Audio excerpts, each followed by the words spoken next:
"Sir, step away from the water. You're under citizen's arrest." That's what I heard as I sat on my own dock minding my business fishing for a little peace on a lake I'd just moved to.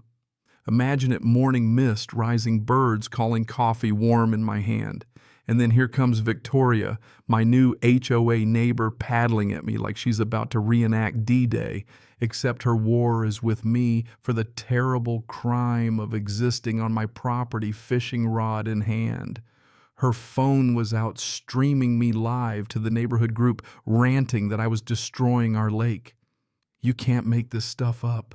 She had no clue I had an ace in my back pocket that'd flip her whole little show on its head. Now, if you're picturing some fancy mansion on the water, dial it back.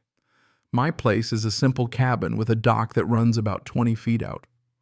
Nothing extravagant, just a piece of peace and quiet, which it turns out doesn't sit right with folks like Victoria.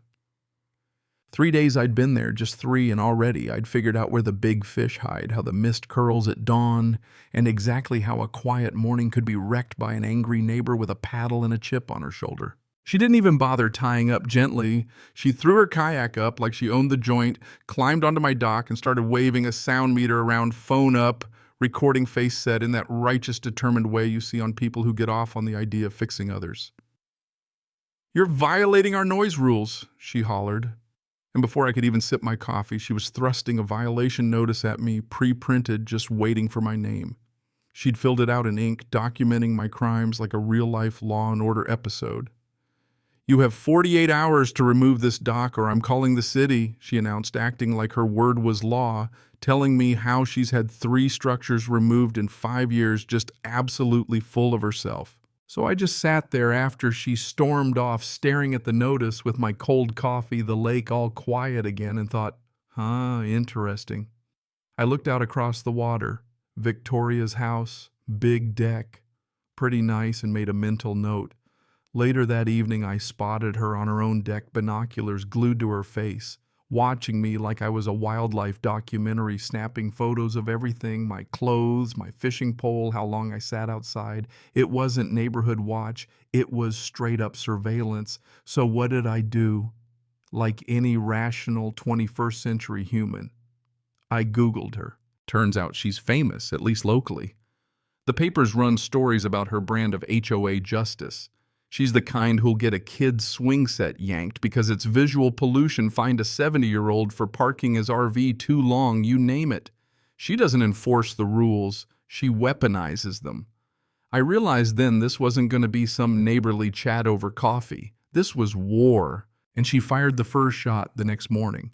I woke up to 15 people, 15 standing on my lawn in a semicircle like they were about to watch a firing squad. Victoria stood, dead center portable mic in hand, all set for her one-woman HOA tribunal, turning my yard into her personal stage. "I've called this impromptu meeting to address a serious threat to our neighborhood," she declared, painting me as the villain selfishly destroying the lake with my illegal dock. Half the crowd clapped, kind of awkward. The rest just looked like they wanted out. I spotted a guy at the back, Raymond, her husband, judging by the look of a man who'd rather be anywhere else. I told them straight, I had all the permits, my dock was legal, end of story. But Victoria grinned like she'd caught me in a lie. "Permits from who? City says they haven't issued any for this address." "You're right," I said, and she lit up, thought she had me cornered. But I explained, the city didn't issue the permits. The process is more complicated. That rattled her. I told her jurisdiction here goes above the city, even above the HOA. Now the neighbors started whispering Victoria was losing her grip, and Raymond, bless him, looked like he might actually say something for once, but she called him off to pack up her equipment. When the crowd finally left, I realized she'd gotten exactly what she wanted, turned me into the bad guy, rallied support, and put me on defense in a fight I hadn't even started. But she'd missed one key detail I'd been paying attention to, and I'd seen something on her property that was about to matter a whole lot. True to her word, Victoria called in the cavalry. 3 days later, the street was lined with official vehicles, city inspector, environmental officer, HOA lawyer, even a cop for good measure. Victoria strutted down like a general, crisp business suit, leather portfolio, all the confidence in the world. "Gentlemen and ladies," she declared, "I present to you an illegal structure in violation of municipal codes and community standards." The inspector asked for my city permit. "I don't have one," I said, "because the city doesn't have jurisdiction here." Victoria grinned like a wolf. She thought she'd won. The environmental officer stepped in, asked for my environmental impact paperwork. That's when I pulled out my wallet, not for my license, for my badge. Marcus Hayes, Senior Conservation Officer, State Fish and Wildlife Department. I watched the mood shift. The city inspector's clipboard drooped.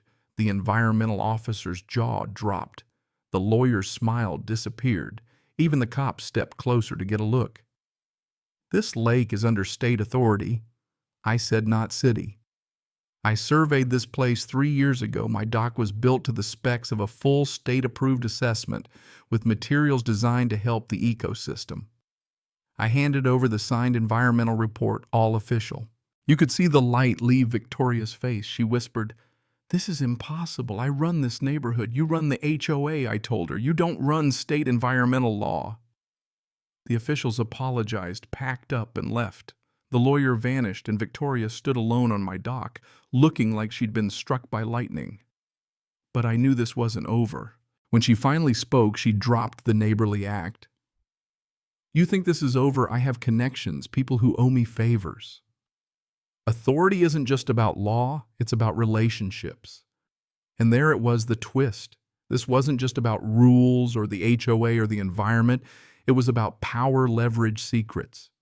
Victoria wasn't just playing HOA president. She was playing the neighborhood like a chessboard. "You think a badge makes you untouchable," she said. "Well, you're about to learn otherwise." That night I saw her slip into her kayak with a bag paddle to a hidden part of the shore, disappear into the woods, then head home. Next morning, my supervisor at the state office called. "Marcus, you're under investigation. Accusations of abuse of authority, intimidation, 15 witnesses." Victoria had spun the story, rallied her network, weaponized everything she'd learned about me, and gone straight for my career.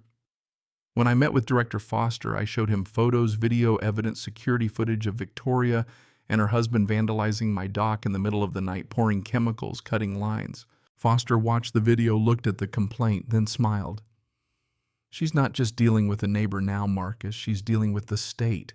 A week later, Victoria's world came crashing down. 6 state vehicles rolled up to her house. A dozen officials started an environmental compliance inspection, not just of her property, but the whole lake. Her seawall, built illegally, had wrecked the shoreline, destroyed fish habitats, cost her over $250,000 in fines and restoration orders. The best part, the same environmental laws she'd used as weapons for 20 years became the hammer that flattened her life. As the team finished up, Raymond packed his bags, left her standing in the driveway, pleading for him to stay. 6 months on. My docks. Still here, the lake is healing, the fish are back, the air's clean. Victoria. She's out of the HOA, out of her house, living in a small apartment, her kingdom in ruins. The irony. She spent decades claiming to protect the lake, but she caused more damage than anyone. Now, nature's getting its justice, and so did I. And you know what? Sometimes the best revenge is letting folks destroy themselves, just sitting back and watching karma work on lake time. So here's the real lesson. Real power doesn't have to shout. It just has to know the rules better than the people who think they own them. What do you think, was justice served, or did it go too far? Tell me below. And if you want to keep these stories coming, drop a like, share your own wild neighbor tales, and never ever underestimate who you're messing with, especially if they know their fish from their phonies.